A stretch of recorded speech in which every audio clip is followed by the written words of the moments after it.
Film की शुरुआत होती है एक छोटी बच्ची को दिखाते हुए जो आराम से बैठकर टीवी पर कार्टून्स देख रही थी। तभी अचानक टीवी के सिग्नल्स चले जाते हैं।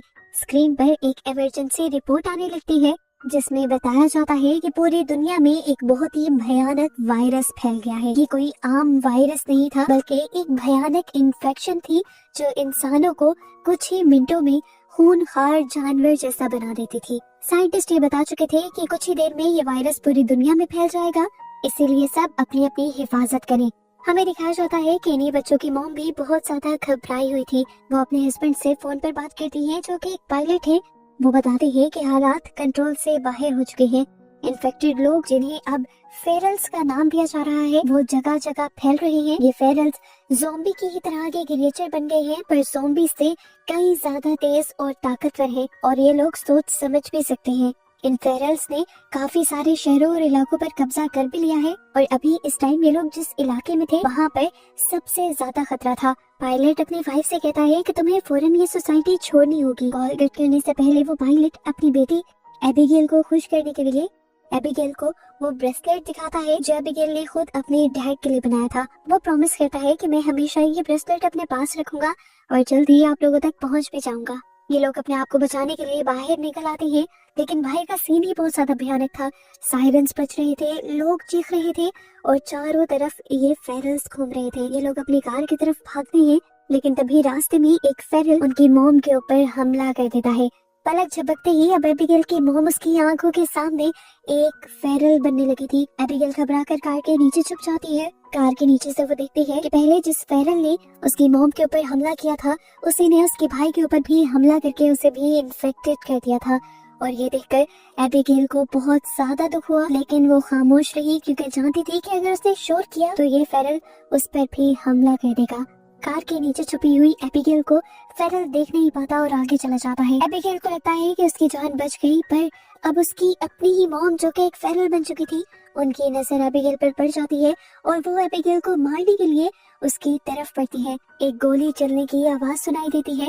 एबिगेल देखती है कि उसकी मॉम नीचे गिर गई थी क्योंकि एक आदमी ने उसे गोली मारकर बचा लिया था। ये आदमी कैसियस था जो प्यार से अब एबिगेल को कार के नीचे से निकालता है, उसे गोद में उठाकर प्यार करता है। इसी टाइम पर वो नोटिस करता है कि एबिगेल की नजर एक छोटे बच्चे की तरफ थी। वो समझ गया कि ये एबिगेल का भाई है और अब फेरल बन रहा है। कैसियस एबिगेल से अपने कानों पर हाथ रखने को कहता है और उसके बाद उसके भाई को भी सर में गोली मारते हुए हमेशा के लिए खत्म कर देता है। ये कुछ ही मिनट गुजरे थे और एबिगेल की दुनिया बदल गई थी। उसकी पूरी फैमिली खत्म हो गई थी और उस दिन के बाद से कैसियस ही उसकी फैमिली बन गया था, उसका टीचर बन गया था और उसका प्रोटेक्टर भी। खैर अब मूवी में 10 साल का वक्त गुजर जाता है। दुनिया पूरी तरह बदल चुकी है और हर तरफ बस सन्नाटा ही सन्नाटा है। ज्यादातर इंसान या तो मर चुके हैं या फेरल्स बन चुके हैं। कैसियस और एबिगेल जंगल में रहकर सरवाइव कर रही हैं क्योंकि शहर तो फेरल्स से भरे हुए हैं। एबिगेल भी अब वो डरी हुई बच्ची नहीं रही, वो एक वॉरियर बन चुकी है क्योंकि कैसियस ने उसे बहुत ही सख्त ट्रेनिंग दी है लड़ने की, शिकार करने की और सरवाइव करने की। इस टाइम भी हम उन्हें जंगल में प्रैक्टिस करते हुए दिखते हैं और उसी टाइम उनकी नजर पड़ती है एक सर्वाइवर पर जो फेरल्स से बचने की कोशिश कर रहा था। कैसियस कहता है एबिगेल तुम्हारे लिए एक टेस्ट आ गया है। वो उसे उसकी स्नाइपर देता है और कहता है कि इस आदमी को बचाओ और बाकी सभी फेरल्स को मार डालो। एबिगेल बैठ जाती है और निशाना लगाने से पहले कैसियस उससे कहता है रिलैक्स करो, गहरी सांस भरो, अपने शिकार को टारगेट करो और फिर ट्रिगर दबा दो। एबिगेल ये सब कुछ तो करती है लेकिन अपने आप को साबित करने की जल्दबाजी में वो टारगेट को तो देख लेती है लेकिन ये नहीं नोटिस करती कि टारगेट के इर्द गिर्द वो इंसान भी था। एबिगेल ने जब गोली चलाई तो वो उस फेरल के बजाय सर्वाइवर को लग जाती है। ये एक बहुत बड़ी गलती थी, खासकर इस दुनिया में जहाँ इंसान बहुत कम रह गए थे। उसी दुनिया में एबिगेल ने एक इंसान को मार दिया था। कैसियस उसे बहुत ज्यादा डांटता है और वहाँ से ज़ॉम्बीज़ को मारते हुए खुद वहाँ जाता है। वो जानता था कि अब ये मरा हुआ आदमी एक फेरल बनकर ही जिंदा हो जाएगा, इसीलिए उसके दोबारा जिंदा होने से पहले वो उसका सर ही काट देता है। जिसके बाद वो उसकी गाड़ी में से अपनी जरूरत का सामान निकालने लगता है और उसके जूते भी पहन लेता है क्योंकि कैसियस के अपने जूते बहुत ज्यादा पुराने हो गए थे। ये लोग यहाँ से जाने ही वाले होते हैं पर अचानक चारों तरफ से कुछ गाड़ियाँ उन्हें आकर घेर लेती है। इन गाड़ियों में बहुत सारे इंसान सर्वाइवर थे जिनके पास बहुत सारे वेपन भी थे।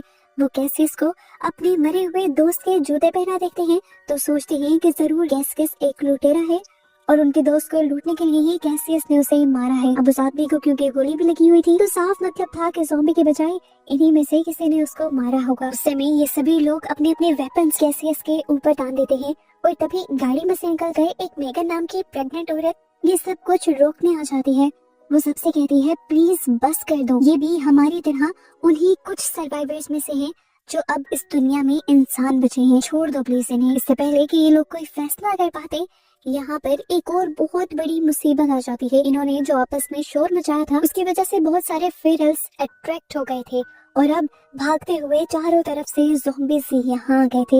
ये ज़ॉम्बीज़ इतने ज्यादा थे और इतनी तेजी से भाग रहे थे कि लोगों को मौका नहीं मिलता कि ये लोग बचकर अपनी गाड़ियों में बैठकर भाग सके। वेपन्स तो इनके पास थे ही, तो ये वेपन्स को ही अपना कवर बनाते हैं और अपने इन्हीं वेपन्स के जरिए अपने सर्वाइवल के लिए लड़ने का फैसला करते हैं।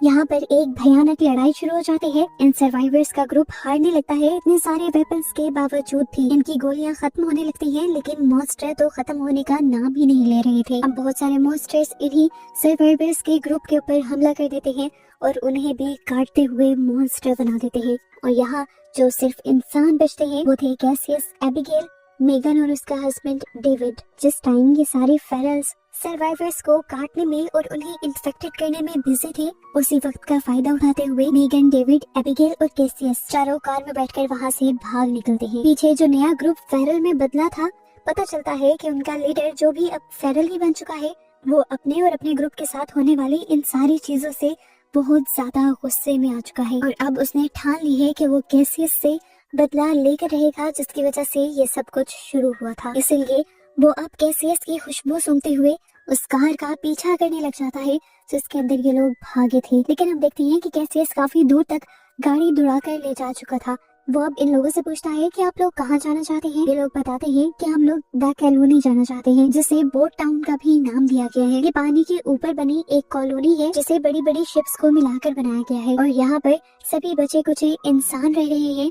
यहाँ पर डॉक्टर्स भी हैं और हर किस्म की फैसिलिटी भी है। ये सारी चीजें सुनकर एबिगेल की आंखें चमक उठती हैं क्योंकि वो काफी टाइम से इंसानों के साथ रहने का एक ख्वाब देख रही थी। पहले तो कैसियस को इस चीज का अंदाजा नहीं हो रहा था कि इंसानों की कोई कम्युनिटी एग्जिस्ट भी करती है। वो कहता है मैं काफी सालों से इधर उधर भटक रहा हूँ, मैंने तो कभी ऐसी कोई कम्युनिटी या कोई सोसाइटी नहीं देखी। मेगन उसे बताती है हमारा काफी बार उन कम्युनिटी के लोगों से कांटेक्ट हुआ है। ये सुनकर कैसियस उनकी बात मान जाता है, लेकिन खुद वो वहाँ जाने के लिए तैयार नहीं था क्योंकि उसे लगता है कि ज्यादा लोगों के दरमियान में रहना मतलब ज्यादा खतरा। लेकिन यहाँ पे एबिगेल कहती है कि हम वहाँ पर एक मर्तबा तो जरूर जाएंगे, चाहे सिर्फ मेगन को छोड़ने के लिए, क्योंकि उसकी जो हालत है हम उसे अकेले जाने नहीं दे सकते। कैसियस की शक्ल से साफ लग रहा था कि वो इसके लिए भी तैयार नहीं है। रास्ते में ही अचानक से उनकी गाड़ी रुक जाती है और उन्हें पता चलता है कि वो खराब हो चुकी है।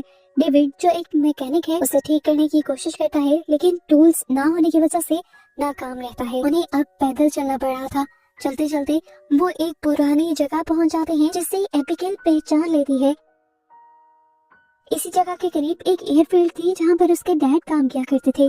वो सबसे कहती है कि हमें एयरपोर्ट की तरफ चलना चाहिए, शायद हमें वहां पर कोई प्लेन मिल जाए और हमारा आगे जाने का सफर आसान हो जाए। कैसियस को ये आइडिया बहुत ही बेकार लगता है क्योंकि 10 साल बाद कोई प्लेन उड़ने के काबिल तो रहा नहीं होगा। एबिगेल जब जिद करती है तो वो जाने के लिए मान जाता है और वहाँ जाकर इन्हें एक बहुत ही अजीब चीज ये देखने को मिलती है कि इस एयरफील्ड के अंदर एक भी प्लेन नहीं था। किस्मत से इन्हें एक गैराज के अंदर एक छोटा सा प्लेन मिल भी जाता है, लेकिन 10 साल से पड़े रहने की वजह से वो थोड़ा खराब था। डेविड कहता है मैं इसे रिपेयर कर सकता हूँ। वो जब प्लेन को रिपेयर कर रहा था, एबिगेल और कैसियस उसका पहराते रहे थे। ये लोग बार बार अपनी बाइनोकुलर से दूर दूर देख रहे थे और एकदम से इन्हें पता चलता है कि सामने से फेरल्स का एक बहुत बड़ा ग्रुप उनके पीछे वहां तक आ रहा है। अभी तो वो दूर थे, लेकिन जितना तेज वो भाग रहे थे 5 से 10 मिनट में ये उनके पास होते। ये लोग भागकर यहाँ पर आते हैं और डेविड से जल्दी जल्दी काम करने को कहते हैं। एबिगेल इतने में पायलट सीट पर बैठ जाती है और वो सारी चीजें याद करने लगती है जो उसके डैड उसे सिखाया करते थे बचपन में। यहीं पर वो एक बुकलेट उठाकर इस प्लेन के बारे में भी पढ़ने लग जाती है और इतने में ही वो ज़ॉम्बीज़ फेंस तोड़कर यहाँ पर आ जाते हैं। डेविड और मेगन भी अब प्लेन के अंदर बैठ चुके थे। थोड़ी सी कोशिशों के बाद भी एबिगेल ने इंजन स्टार्ट कर लिया था प्लेन का। प्लेन तेजी से आगे की तरफ रनवे पर चलने लग जाता है, लेकिन उसके बावजूद ये ज़ॉम्बीज़ इतने ज्यादा तेज होते हैं कि चलते ट्रेन को भी पकड़ने की कोशिश करते हैं और उसके विंग्स को डैमेज भी करने की कोशिश करते हैं। इस टाइम पर कैसियस आधा प्लेन के अंदर बैठा हुआ था तो आधा बाहर था, जिसे एक ज़ॉम्बी पकड़कर बाहर निकालने की कोशिश कर रहा था, पर वो ज़ॉम्बी के सर पर गोली चलाते हुए उसे प्लेन से नीचे गिरा देता है और फिर फाइनली एबिगेल इस प्लेन को हवा में उड़ा लेती है। इस प्लेन को उड़ता हुआ देखकर सब लोग बहुत ज्यादा खुश हुए थे। सभी लोगों ने सुकून की सांस ली थी क्योंकि इतना बड़ा सफर ये लोग अब चंद घंटों में ही तय करने वाले थे। लेकिन उनकी ये खुशी ज्यादा देर तक नहीं टिकती। घंटा भर चलने के बाद ही इस प्लेन में से धुआं निकलने लग जाता है क्योंकि इंजन बहुत ज्यादा पुराना था और उसकी सर्विस नहीं की गई थी। कुछ ही देर में प्लेन का इंजन पूरी तरह फेल हो जाता है और प्लेन आउट ऑफ कंट्रोल हो जाता है। अपनी जान बचाने के लिए कैसियस एबिगेल का साथ देता है और प्लेन का लीवर पकड़ते हुए उसे एक दरख्त के अंदर क्रैश करवाता है ताकि इन्हें कम से कम नुकसान हो। उनका ये आइडिया काम भी कर गया था। इन्हें छोटी मोटी चोटें लगी तो थी लेकिन इनमें से मरा कोई भी नहीं था। खैर, जितना भी रास्ता इन्होंने इस प्लेन से तय करना था वो तो कर लिया था।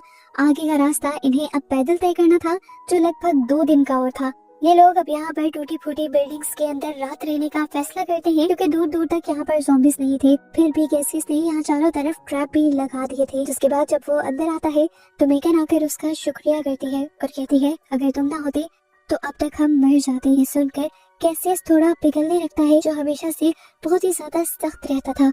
मेगन को देखकर उसे अपना पास्ट याद आ जाता है और वो मेगन को बताता है कि मैंने सबसे पहले अपनी वाइफ को मारा था, वो भी मजबूरी में क्योंकि वो इन्फेक्टेड हो गई थी और अपने आप को बचाने के लिए मेरे पास कोई दूसरा रास्ता नहीं था। उस दिन के बाद से उसने कसम खा ली थी कि वो किसी के लिए नहीं लड़ेगा, वो सिर्फ अपने सर्वाइवल के लिए काम करेगा। लेकिन फिर उसे एबिगेल मिल गई और उसने अपना फैसला बदल लिया। फिर उसने एबिगेल को अपना साथी बना लिया और उसे अपनी बेटी की तरह पाला। वो बताता है कि एबिगेल के अलावा किसी को भी बचाना अब मेरा मिशन नहीं है, लेकिन मैं तुम्हारी और डेविड की जिम्मेदारी लेता हूँ और वादा करता हूँ कि मैं तुम्हें तुम्हारी मंजिल तक पहुँचा दूंगा। खैर, अगले दिन ये अपना सफर शुरू कर देते हैं और इन्हें रास्ते में चलते हुए एक बहुत ही अजीब चीज दिखाई देती है। एक बहुत ही अच्छा साफ सुथरा फार्म हाउस जहाँ पर बहुत सी चीजें भी उगी हुई थी और यहाँ पर बिजली भी थी। ये लोग बहुत ज्यादा हैरान होते हैं और उस फार्म हाउस की तरफ बढ़ने की कोशिश करते हैं, लेकिन तभी एक स्पीकर से आवाज आती है कि अपने अपने हथियार नीचे डाल दो। ये लोग उस आदमी की बात मान जाते हैं और अपने हथियार यहीं छोड़कर ये लोग अंदर चले जाते हैं। पता चलता है कि इस जगह का मालिक एक साइंटिस्ट था। वो इन सारे सर्वाइवर्स से मिलकर बहुत ज्यादा खुश होता है और उनके लिए अच्छा सा खाना भी बनाता है। ये सब खाना खाते हुए रो पड़ते हैं क्योंकि 10 सालों बाद वो इतना अच्छा खाना खा रहे थे। डिनर के बाद ये लोग बैठकर बातें करने लग जाते हैं और बातें करते हुए एक बहुत ही अजीब बात वो साइंटिस्ट ये कहता है कि ये वायरस कोई बुरी चीज नहीं है बल्कि ये तो ह्यूमन एवोल्यूशन है। वो मानता है कि इस वायरस ने सारे कमजोर इंसानों को मार दिया है और ताकतवर इंसानों को फेरल्स में बदल दिया है और अब इन नई फेरल्स को ही इस दुनिया के ऊपर कब्जा करना चाहिए और बचे कुचे इंसानों को भी मर जाना चाहिए। जैसे जैसे वो बोल रहा था सबको चक्कर आने लगे थे क्योंकि उसने सबकी ड्रिंक में बेहोश होने की दवा मिलाई हुई थी। और ऐसे हमें पता चलता है कि साइंटिस्ट का उन सबको अंदर बुलाने का इरादा कुछ अच्छा नहीं था। जब इनकी आंखें खुलती हैं तो ये लोग बंधे हुए होते हैं। यहाँ पर साइंटिस्ट इनको अपनी असलियत बताता है और कहता है कि मैं तो यहाँ पर ज़ॉम्बीज़ के ऊपर ही एक्सपेरिमेंट कर रहा था। उसने अपनी ज़ॉम्बी बनी हुई वाइफ को भी यहाँ कैद करके रखा हुआ था और उसने एक ऐसी डिवाइस भी बनाई थी जिससे वो न सिर्फ अपनी वाइफ को बल्कि सभी ज़ॉम्बीज़ को कंट्रोल कर सकता था। वो बताता है कि मैं चाहता हूँ सारे इंसान मर जाएं और सारे फेरल्स में यानी ज़ॉम्बीज़ में बदल जाएं ताकि मैं उन्हें कंट्रोल कर इस पूरी दुनिया पर राज कर सकूं। वो अब अपनी ज़ॉम्बी बनी हुई वाइफ को आजाद कर देता है और अपनी डिवाइस की मदद से कंट्रोल करते हुए इन लोगों की तरफ मारने को भेजता है। सब घबरा जाते हैं। जैसे ही वो कैसियस के पास आती है, कैसियस उसे जोर से टांग मारकर पहले अपने से दूर कर देता है और इतने में डेविड अपनी ताकत का इस्तेमाल करता है और अपनी रस्सियां तोड़ देता है। यहाँ पर हमें एक ट्विस्ट ये पता चलता है कि डेविड थोड़ा थोड़ा इन्फेक्टेड हो रहा था। उसने एक आध मर्तबा अपने आप को मारने का भी सोचा, लेकिन फिर उसने फैसला किया कि वो पहले अपनी वाइफ को सेफ जगह पर उसी टाउन में पहुंचाएगा और फिर अपनी जान देगा। उसने ये भी फैसला किया था कि अगर वो सफर के दौरान ही इन्फेक्टेड हो गया तो वो अपने आप को मार देगा। अभी उसके बारे में किसी को ये हकीकत नहीं पता थी, लेकिन इस ज़ॉम्बी वायरस ने अभी तक जो उसे ताकत दी थी उसी ताकत से वो अब इस नई ज़ॉम्बी से लड़ने लग जाता है। ये लोग आखिर उस ज़ॉम्बी को मार देते हैं और इन्हें देखकर डरते हुए साइंटिस्ट यहाँ से भाग जाता है। ये लोग मौके का फायदा उठाते हैं, अपना वेपन्स और सामान इकट्ठा करते हैं और साइंटिस्ट का ही ट्रक लेकर यहाँ से निकल जाते हैं। इनके यहाँ से भागने के बावजूद भी साइंटिस्ट ने हार नहीं मानी थी। वो तो उन्हें हर हाल में मारना चाहता था, इसलिए वो अपने डिवाइस का इस्तेमाल करते हुए बहुत से ज़ॉम्बीज़ को उनकी गाड़ी के पीछे लगा देता है। इधर इन लोगों को भी आगे से रास्ता बंद मिलता है और इनके पास कोई दूसरा रास्ता नहीं रहता सिवाय इसके कि ये लोग गाड़ी से बाहर निकलकर भागना शुरू कर दें। पीछे से ज़ॉम्बीज़ भी बहुत ज्यादा आ गए थे। डेविड को भी अब समझ आ गई थी कि वो पूरी तरह इन्फेक्टेड में बदलने वाला है, क्योंकि उसकी पेट की नसें भी खाली पड़ चुकी थी और उसकी हालत भी बहुत ज्यादा खराब हो रही थी। वो यहाँ पर अपनी वाइफ को मिलता है और उसे लास्ट गुड बाय कहता है। उसकी वाइफ यानी मेगन उसे छोड़कर जाना नहीं चाहती थी, लेकिन तब वो मेगन से कहता है कि ये सब मैं हमारे बेबी के लिए कर रहा हूँ। ये कहकर वो उसे कैसियस के साथ भेज देता है और खुद यहाँ बचे कुछ ज़ॉम्बीज़ से लड़ने लग जाता है। ज़ॉम्बीज़ बचे हुए तीनों लोगों का पीछा नहीं कर पाते और इस तरह ये लोग नदी के किनारे पहुँच जाते हैं। इनकी खुशकिस्मती यही थी कि इसी पानी के अंदर उस टाउन को बनाया गया था जहाँ पर मेगन को आना था। एबिगेल फौरन जाकर मदद की रिक्वेस्ट करती है और इन्हें देखकर वो लोग इन्हें कवर देने लगते हैं और दूर से इनके पीछे आने वाले मॉन्स्टर्स पर हमला कर देते हैं, जिसके बाद इन लोगों को कॉलोनी के अंदर लेने के लिए एक बोट भेजी जाती है और फाइनली ये लोग ज़ॉम्बीज़ से दूर आ जाते हैं। पता चलता है कि ये ज़ॉम्बीज़, ये फेरल्स पानी के अंदर नहीं आ सकते थे। अब हमें कॉलोनी का एक सीन दिखाया जाता है। जैसे मैंने पहले बताया कि ये कॉलोनी बड़े बड़े जहाजों को जोड़कर बनाई गई थी। इसे देखकर ये सब लोग बहुत ज्यादा हैरान थे। एबिगेल तो बहुत ज्यादा खुश थे क्योंकि वो सालों बाद किसी दूसरी इंसान से मिल रही थी। उसे यहाँ पर बहुत ज्यादा मजा आ रहा था। मेगन, जिसकी हालत इस टाइम खराब हो गई थी, उसे भी यहाँ पर मेडिकल फैसिलिटी मिल गई थी। पता चलता है कि उसके पास एक बेटी पैदा हुई है, लेकिन अफसोस की बात एक ये भी पता चलती है कि अब मेगन ज्यादा अरसे तक जिंदा नहीं रह सकती, क्योंकि उसके अंदर खून की बहुत ज्यादा कमी है और यहाँ कोई भी उसे खून नहीं दे सकता। इसी रात नए लोगों के आने की खुशी में यहाँ पर एक पार्टी होती है और एबिगेल, जो इन सारी चीजों से बहुत लंबे अरसे से दूर थी, उसे बहुत ज्यादा मजा आता है। लेकिन कैसे सब उसे अलर्ट कर देता है कि हमें यहाँ से जाना चाहिए, पर एबिगेल यहाँ से जाना नहीं चाहती थी। इसलिए इन दोनों के दरमियान में बहस हो जाती है। घूमते घूमते एबिगेल एक सीक्रेट रूम में पहुंच जाती है जहाँ पर बहुत सारे एक्सप्लोसिव्स लगाए हुए थे और यहाँ पर एक बड़ा सा रिमोट भी लटका हुआ था। इससे पहले कि वो हाथ लगाते थे, एक लड़का आकर उसे रोक लेता है और बताता है कि ये हमारा प्लान भी है। अगर कभी इस कॉलोनी पर भी फेरल्स का हमला हो गया तो वो बताता है कि नीचे के बने हुए टनल वाले रास्ते से हम सब लोग यहाँ से भाग जाएंगे और इस कॉलोनी को बॉम्ब्स के जरिए उड़ा देंगे ताकि वो सारे ज़ॉम्बीज़ जो यहाँ पर आए थे वो मारे जाएं। वो लड़का तो वैसे ही ये सारी इन्फॉर्मेशन एबिगेल को दे रहा था, ये नहीं जानता था कि इसकी जरूरत अभी पड़ जाएगी, क्योंकि वो पागल साइंटिस्ट अब अपनी डिवाइस का इस्तेमाल करते हुए बहुत सारे ज़ॉम्बीज़ को यहाँ पर ले आया था। उसने अपने साथ अल्फा फेरल को मिला लिया था। ये वही फेरल था जो सबसे पहले मिलने वाले सर्वाइवर ग्रुप का लीडर था और उसे अपने ग्रुप का कैसियस से बदला लेना था। अल्फा को कंट्रोल करते ही सारे फेरल्स उसकी बात मानने लगते हैं। अल्फा फेरल जब बिना डरे पानी के अंदर जंप करता है तो बाकी ज़ॉम्बीज़ भी पानी का डर खत्म कर देते हैं और पानी के अंदर जंप करते हुए तैरकर उस कम्युनिटी में पहुंच जाते हैं। कम्युनिटी में जोर जोर से अलार्म बजने लगते हैं। सभी इंसान खतरे को भांपते हुए सीक्रेट डोर की तरफ भागने लग जाते हैं। कॉलोनी में एक हंगामा शुरू हो जाता है और कुछ फेरल्स तो इंसानों के ऊपर हमला भी करने लग जाते हैं। कैसियस इस अफरा तफरी में भी पहले एबिगेल को ढूंढता है और एबिगेल उसे मिल भी जाती है,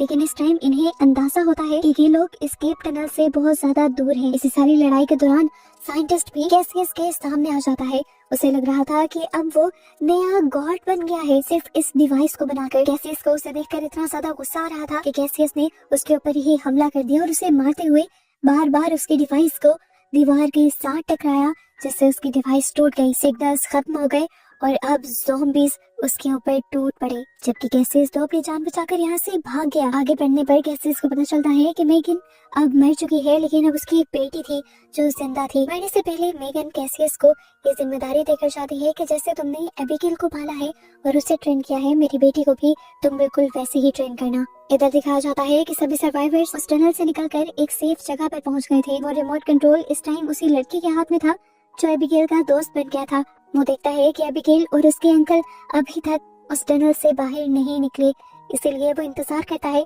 और उस कॉलोनी को तब तक तबाह नहीं करता जब तक एबिगेल आ जाए। यहाँ एबिगेल जो सारे ज़ॉम्बीज़ से लड़ रही थी, उसके सामने जब अल्फा ज़ॉम्बी आता है तो वो उससे अपने आप को बचा नहीं पाती, क्योंकि अल्फा ज़ॉम्बी के हाथ में उसने एक ब्रेसलेट देख लिया था। ये वही ब्रेसलेट था जो उसने बचपन में बनाकर अपने डैड को दिया था, यानी ये अल्फा ज़ॉम्बी उसके डैड थे। उसे समझ नहीं आया कि वो क्या करे। ये अल्फा ज़ॉम्बी उसे खाने ही वाला था, लेकिन ठीक वक्त पर उसे बचाने के लिए कैसियस आ गया। ये देखकर उसे होश आया। वो कैसियस को बचाना चाहती थी, पर एक मिनट के लिए अपने डैड को मारना उसके लिए आसान नहीं था।